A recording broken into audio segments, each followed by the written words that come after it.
கோயிலுக்கு போயிட்டு சாமி தரிசனம் செஞ்சதுக்கு அப்புறமா கொஞ்ச நேரம் உட்காந்து இருந்துட்டு வரணும் அப்படின்னு சொல்கிறாங்கல்ல, அது எதனால் தெரியுமா? சாமி தரிசனம் செய்கிற போது சாமி தரிசனம் செஞ்சுட்டு நம்ம பிரகாரம் சுற்றி வர்ற போதும் சாமியோட பரிகார தேவதைகள் எல்லாம் நம்ம கூடவே வந்துக்கிட்டு இருக்கோம். நாம் கொஞ்ச நேரம் உட்காந்துட்டு இருக்கிறப்போ அதெல்லாம் போயிடும்.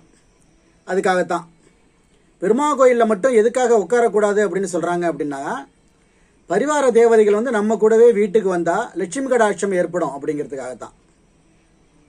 அதனால தான் பார்த்தீங்கன்னா சாமி தரிசனம் சாமி கும்பிட்டுட்டு வீட்டுக்கு வர்ற பொழுது எங்கேயும் வேறு எங்கேயும் போகாமல் நேராக வீட்டுக்கு வரணும் அப்படின்னு சொல்கிறாங்கல்ல, அதனால தான். அதே மாதிரி சாமி கும்பிட்றப்போ சாமிக்கு நேராக நின்று சாமி தரிசனம் பண்ணாமல் பக்கவாட்டில் நின்று சாமி தரிசனம் பண்ணணும். அப்போ தான் பலன்கள் வந்து கிடைக்கும்.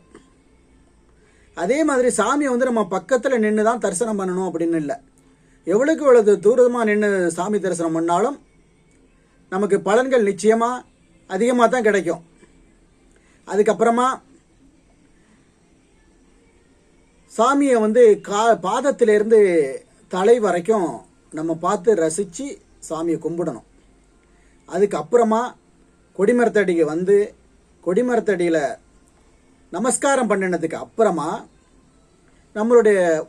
அப்புறமா போயிட்டு உட்காந்து அமைதியாக நம்மளுடைய வேண்டுதல்களை எல்லாம் சொல்லணும்.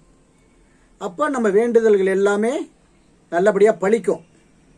அதே மாதிரி வேகமாக போய் சாமி தரிசனம் பண்ணக்கூடாது.